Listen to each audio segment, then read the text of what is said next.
Kahit tumikim yan ng ibang tao, hindi cheating ang tawag doon.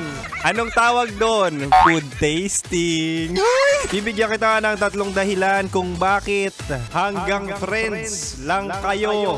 Una, hanggang kaibigan ka lang kasi may iba siyang gusto, di ba? May ibang gusto, hindi ikaw ang gusto, hindi ka jowa-ball, hindi ka enough, at hindi ka niya magugustuhan. Parang si Boy Pindot na para bang ang dami niya nang nagustuhan dito sa nakatrabaho namin. Sobrang maginoo, sobrang sweet, at ang ending, lahat yon ang tawag sa kanya, kuya. At ang pangalawa naman, sabi ko kanina, hanggang kaibigan ka lang kasi takot siya sa commitment.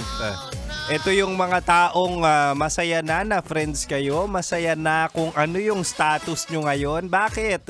Kasi nakukuha niya na yung gusto niya, knowing na friends lang kayo.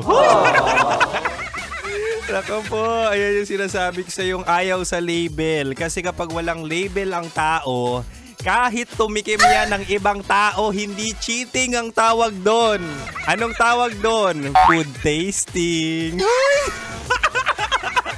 At ang pangatlo naman, mahala. Hanggang kaibigan ka lang kasi hindi pa siya nakaka-move on. Hindi mo gugustuhin ng relasyon na kung saan ang standards niya sa jowa ay yung ex niya. Hindi ka naman kulangot pero gusto mong binibilog-bilog ka. Sarap manood ng radyo, no? Ginawa mo na talagang bisyo ang panonood sa amin, no? Umabot ka na rito eh. Huy! Kaya kung gusto mong tuloy-tuloy pa ang tawanan, Iyakan at kiligan, aba, i-like mo na ang video na ito. At mag-comment ka na rin, Kabisyo, Hit mo na rin ang notification bell. para updated ka sa mga kaganapan namin dito sa Love Radio. kailangan pa bang i-memorize yan? Basic.